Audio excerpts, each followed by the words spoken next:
mas essa instituição tem que estar, sim, preparada para receber essa criança, seja ela instituição ou qualquer outra forma de acolher essa criança nesse período em que ela foi retirada do seu convívio familiar, seja o motivo qual for, né? Mas é realmente preciso pensar essa política, de que forma e como, de uma forma sempre pensando na visão dessa criança. Não existe certo nem errado. O princípio já começou errado, né? Nós existimos por algo que não deu certo. Então já é complicado. Então acho que a questão não é condenar nenhum caso, nenhum outro. É a gente pensar sempre no que é melhor para aquela criança que está abrigada, o que vai ser menos danoso a essa criança, né? A visita aberta, nós, enquanto instituição, eu, como diretora dessa instituição, sou absolutamente contra, né? Eu já recebi várias pessoas na minha administração, eu acabei de sair da vara da infância, eu já me cadastrei, eles me orientaram para vir visitar as instituições. Eu falei, olha, deixa eu dizer uma coisa, acho que houve um engano, né? Porque as crianças não estão à visitação, né? Então, acredito que a senhora deva retornar à vara da infância e se orientar melhor, né? Porque a nossa instituição, com relação à visita livre, é absolutamente contra, né? A visita tem que acontecer, sim. A integração dessas crianças institucionalizadas com a sociedade, com a comunidade, tem que acontecer, sim.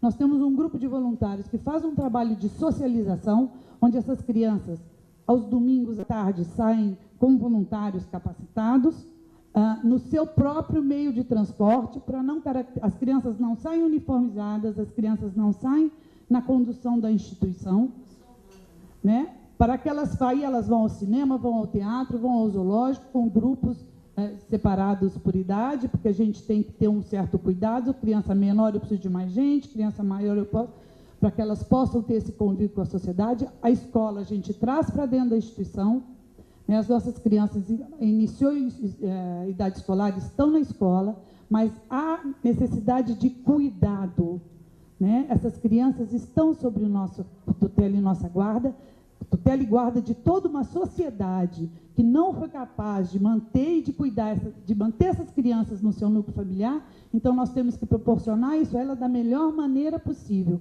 com todo cuidado, porque é extremamente doloroso quando acontece, e acontece, de visitas, acontecem visitas na nossa instituição de domingo pela manhã, e sob supervisão, sempre tem uma técnica, sempre tem a administradora, a presidente e a vice-presidente estão todo domingo na instituição para supervisionar isso, e mesmo assim acontece da pessoa olhar e falar, ai, que linda, vem com a mamãe. E pega, ai, mas eu queria tanto que fosse meu filho, mas não é. E a senhora, por favor, não se dirija mais. E aí a psicóloga entra, a técnica entra. Já tivemos que proibir a entrada de algumas pessoas que estão na lista de adoção, tivemos que proibir, porque teve briga física por conta de uma criança, né? Então, e as outras assistindo isso é muito danoso, né? Que estão brigando por ela e não estão brigando por mim. A situação da criança brigada, a visita, que mesmo com todo o apoio e supervisão, as crianças que não recebem a visita, ou que estão para adoção, mas que não recebem a visita da família, se alguém na casa recebe visita e começa um estágio de convivência, as outras crianças são trabalhadas pela nossa psicóloga, pela nossa assistente social, para poder entender isso. Porque isso é um motivo de sofrimento para as crianças. Quando alguém na casa está recebendo visita e ela não, isso é um motivo de sofrimento. Quando tem uma despedida de uma criança que saiu para adoção, e as que ficaram na casa? Esse é um motivo de muita tristeza para as crianças que ficam. É mais um abandono que nós proporcionamos a elas. Então, todo cuidado tem que ser tomado, né? E eu acho que todo e qualquer encontro e pessoas que se juntem para discutir isso é extremamente valioso. Eu acho que a gente não pode perder essas oportunidades de debater o assunto. É um assunto inesgotável, né? Eu acho que só vai ser esgotado quando não tiver mais nenhuma criança institucionalizada. Mas, enfim, é um assunto delicado, a visita, a abertura das instituições é muito delicado, porque, infelizmente, o termo é pesado, mas muitas pessoas, 80% das pessoas que vão às instituições fazer visita livremente, vão como se estivessem em um zoológico. Isso é horrível, esse termo é pesadíssimo, mas é exatamente isso, né? E são 11 anos que eu tenho de experiência dentro de instituição e eu sei o dano que isso causa às crianças. Não que eu tenho que excluir essas crianças e esconder, né? Porque para a sociedade as crianças que estão institucionalizadas não existem, né? E essa é uma realidade que a gente tem que lutar para mudar, né? Porque elas estão ali quietinhas, são crianças, tem gente cuidando, a sociedade desconhece ou finge que desconhece, não nos importam, né? A gente tem que mudar essa visão, mas temos que mudar com cuidado e temos que mudar com responsabilidade, né? Porque são vidas de crianças que estão... A nossa orientação é o nosso cuidado e a nossa responsabilidade. E a gente tem que ter todo o cuidado e toda a responsabilidade do mundo quando se tratar delas. E sempre enxergar toda e qualquer atitude, qualquer decisão, pela vista dessas crianças, né? É melhor para elas, né? Qual é a reação dessas crianças com relação a esta ou aquela atitude? Isso, a gente que trabalha com elas todo dia, a gente percebe a criança, todas as reações. Não dormiu, começa a ficar mais chorosa, fica mais manhosa. Tem criança que volta a fralda por questões de visita, por questões de adoção dentro da casa, por visitas mal orientadas, né? Porque, infelizmente, a criança, quando institucionalizada, lamentavelmente, ela é abandonada várias vezes por dia. Na escola, ela ainda sofre discriminação, sim. As escolas ainda não estão preparadas para acolher. Teve casos de bedel de uma escola que falou assim: está vendo por que você está na instituição até os 15 anos? Porque ninguém te aguenta, você é insuportável. Por isso que você está lá. E isso é o vigia da escola pública.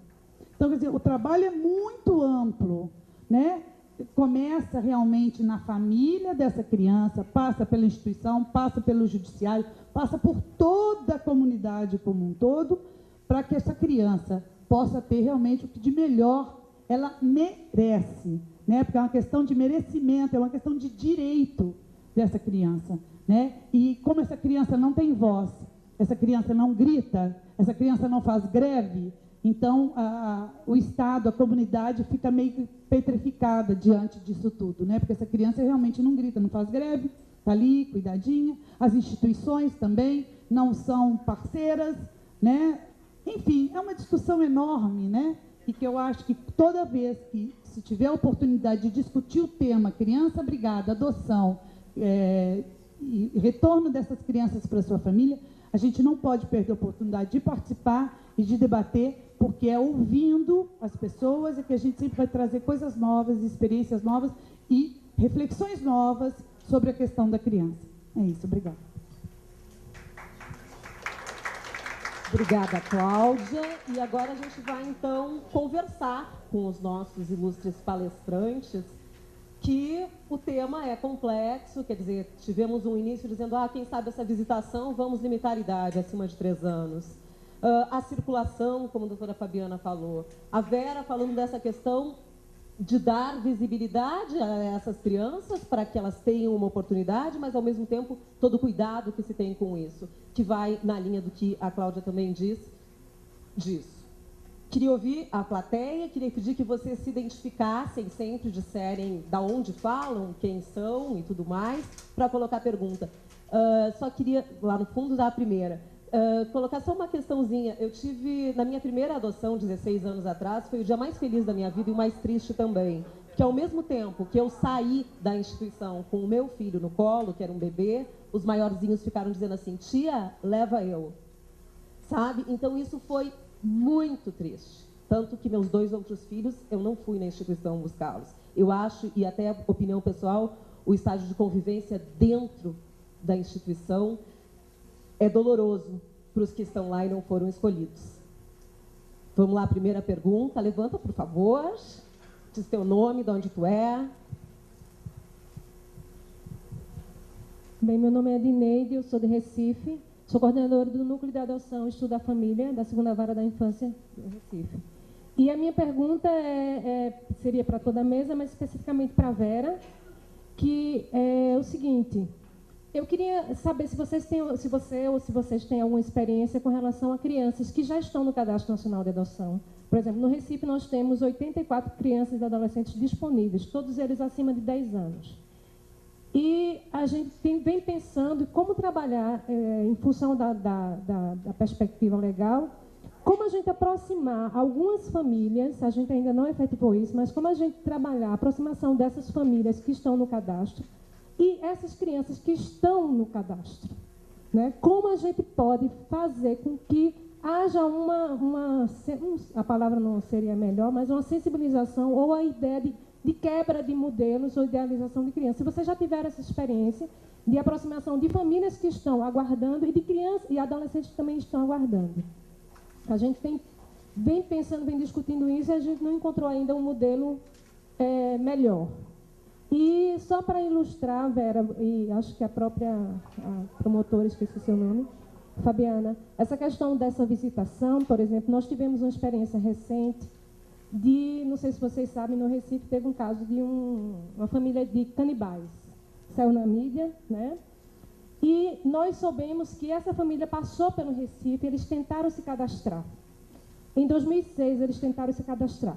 E aí, depois que eles foram pegos, e a polícia descobriu que eles estavam tentando se cadastrar lá, porque eles queriam trocar a identidade da criança adotada pela criança que eles estão com a guarda, que era filha de uma das vítimas que eles comeram, né? Então, colocar um pouco esse risco que a gente se coloca, por exemplo, quando há a visitação, se essa visitação, acho que alguém colocou a visitação antes da habilitação ou durante a preparação, né? Quando a gente vai para o extremo, lógico que existem famílias e famílias, mas a gente passou por uma experiência de famílias de canibais que queriam entrar numa instituição de acolhimento para poder, de alguma forma, escolher uma criança e depois trocar essa identidade. Então, a ideia deles era comer essa criança, literalmente, a criança que seria adotada, que ficaria invisível, e trocar essa identidade dela pela criança que já estava com eles. Então, assim, é o extremo, mas a gente também está exposto a essas situações extremadas, mas que passam pela equipe também, né? Então, só para ilustrar, e uma outra coisa era... com relação à ideia de que os funcionários, eles também precisam ser trabalhados, em algumas situações a gente vê que quando a família se aproxima da instituição ou vai iniciar o estágio de convivência, alguns funcionários preparam a criança com roupa especial. E a criança sabe que quando ela bota aquele vestidinho bonitinho, novinho, é porque a família está vindo uma família. Então, até esse funcionário precisa ser trabalhado com relação a isso. Programa de apadrinhamento, e a gente modificou radicalmente a proposta de apadrinhamento, separando então em 2 grupos, os padrinhos afetivos interessados em adoção e os não interessados. Nós conseguimos promover a adoção de vários adolescentes. Esse grupo de 7 irmãos que eu citei, o mais velho que foi adotado, ele estava na época com 15 anos e ele também foi adotado. Né? Tinha um de 15, tinha um de 12, tinha um de 10. Nós tivemos uma menina com uma história de abuso sexual com 13 anos que foi adotada. Nós tivemos um menino que foi devolvido, acho que umas 3, 4 vezes antes da gente entrar no projeto, que foi adotado com 13 anos, está super bem. Encontrei com o pai adotivo a semana passada, por acaso, está super bem. O que a gente precisa? Na realidade, nenhuma dessas adoções aconteceu por famílias do cadastro. Aí entra a história da busca ativa. Tem que ter, para adoção de criança grande, adoção de adolescente é possível, tem que ter a busca ativa, porque existem 2 perfis de família interessada em adoção. A família que vai espontaneamente ao juizado, que é uma família constituída, na sua maioria, 80%, de casais jovens que se depararam com a infertilidade e querem o sonho do bebê. Mas quando você vai trabalhar a adoção tardia, o perfil muda completamente. E aí você tem que ter o apoio da imprensa para divulgar. A gente fazia sempre, eu estou falando fazia porque agora está no processo de mudança, porque mudou o juiz. Mas a gente fazia, por exemplo, um lançamento que a gente chamava de Natal do Anjo da Guarda. E aí vinha a imprensa, e a gente chamava, e a gente divulgava na televisão, e divulgava. E uma coisa importante era divulgar na imprensa que o grupo de apoio à adoção tem uma equipe de 10 psicólogos que dava apoio, que dá suporte para essas famílias. Aí ela sentiu confiança de vir. Eu sempre pensei nisso, mas tinha medo. Agora vocês disseram que dão suporte, eu vim. Então, é busca ativa. No cadastro, você não vai conseguir fazer as pessoas, nem deve ficar provocando mudança de perfil. Isso vai acontecer porque as pessoas amadureceram, senão não vai acontecer. É busca ativa. Busca ativa é um tema muito polêmico. Eu só queria, antes de passar o microfone, em 1 minuto, doutora Fabiana, busca ativa, o que a senhora acha do ponto de vista do MP? Na verdade, eu acho que é uma metodologia necessária, né, diante do nosso contexto real, e eu concordo que para a maioria das crianças que estão cadastradas, o cadastro não atende, mas eu penso que é importante se discutir um protocolo, porque o que é busca ativa? E eu acho que a primeira mão não é ir levar pessoas para visitar criança, adolescente em abrigo. Isso não é busca ativa. Acho que busca ativa tem que ter um protocolo de captação dessas famílias, de estudo, de preparação dessas famílias, de sensibilização, para depois, num último momento, a apresentação de crianças. Mas eu acho que a gente tem que caminhar para institucionalizar essa atividade que é a busca ativa, porque senão a gente vai sempre estar com essa fala de que, nossa, o perfil das crianças cadastradas não é compatível com o perfil dos interessados. E a gente tem que sair desse nosso lugar de conforto e de passividade para nos tornar sujeitos ativos da busca dessa garantia de direitos. E a busca ativa é uma ferramenta para isso, né? Muito bom, vamos lá. Você é... A Etna vai nos contar da onde. A pergunta em 1 minuto. Meu nome é Edna, eu estou habilitada, estou aguardando há 3 anos a adoção. E eu passei há 1 mês atrás uma experiência justamente a respeito de acolhimento. Eu e meu marido, nós mudamos o perfil. Eu tenho 50 anos, ele 60. Inicialmente nós começamos com bebês, e quando veio a habilitação, que eu estou cadastrada na adoção desde 27 de outubro, antes de ter mudado a lei para adoção, né? E quando fomos habilitados, eu mudei o meu perfil. E aí nós passamos de crianças de 0 até 6 anos de idade. De preferência menina, mas não importando com cor nem nada. Há 1 mês atrás, nos foi colocado, porque aí nós também mudamos que poderia ser irmãos, porque a nossa busca era tão grande e que poderia ser irmãos. E nos foi colocado que havia, dentro do perfil que a gente queria, só que uma das crianças saía da idade que a gente tinha colocado, que era até 5 anos de idade. E a vara nos chamou se haveria um interesse, porque eram 3 irmãs. E foi uma experiência muito positiva para a gente, e eu acho que é bom que até que a vara comece a olhar isso diferente. Quando eu vi ela falar que quando vê a perua branca dentro da vara, e as crianças reconhecem. E aí, o meu marido nunca tinha ido a uma instituição, ele nunca foi. E eu tive na sua instituição, nosso lar. Não para escolher a criança, tanto que as crianças que nós tínhamos, que já tínhamos visto a foto, que estava possível de adoção, era numa outra entidade, numa outra instituição. Eu faço um trabalho social há mais de 30 anos, eu sou engenheira, e sempre fui a essas instituições, não a nível da criança, mas a nível de ajuda com obras. Eu e meu marido fazendo esse trabalho. Então, eu acho isso importantíssimo. Eu nunca me aproximei de nenhuma criança.